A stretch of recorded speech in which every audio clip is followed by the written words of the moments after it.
ba ang kahulugan ng pang-angkop? Pang-angkop ang tawag sa mga kataga, pantig o titik na G, ng at na ginagamit upang pag-ugnayin ang isang salita sa iba pang salita sa pangungusap upang maging tuloy-tuloy at madulas ang pagbigkas nito. Mayroong tatlong uri ng pang-angkop. Ang mga ito ay na, ng, at G. Ang pang-angkop na ay ginagamit kung ang sinusundang salita ay nagtatapos sa katinig maliban sa letrang K at N. Ginagamit din ito sa magkahiwalay na salita. Halimbawa ng pang-angkop na. Matamis na mangga. Mapait na lasa. Magaling na manunulat. Sa mga halimbawang ito, makikita na ang dalawang salita ay pinag-ugnay ng pang-angkop na.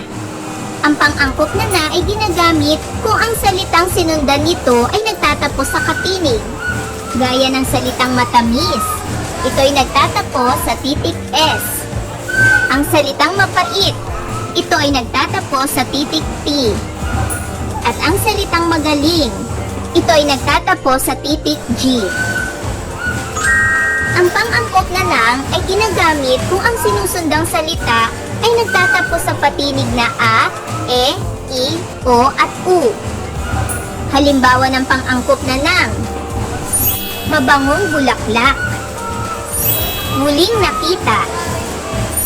Kakaibang pangyayari. Sa unang halimbawa, ang salitang mabango ay nagtatapos sa titik O na isang patinig. Kaya ito ay maaaring dugtungan ng pang-angkop na. Ganon din sa pangalawang halimbawa, ang salitang muli ay nagtatapos sa patinig na I. Kaya ito ay maaaring dugtungan ng pang-angkop na. Ganon din sa pangatlong halimbawa, ang salitang kakaiba ay nagtatapos sa patinig na A. Kaya ito ay maaaring dugtungan ng pang-angkop na.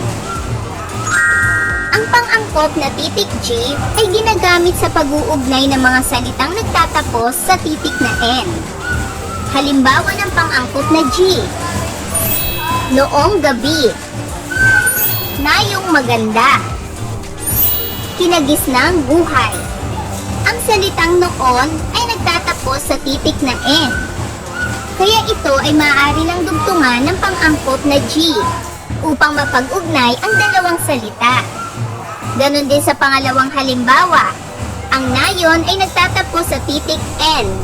Kaya ito ay maaaring dugtungan ng pang-angkop na G.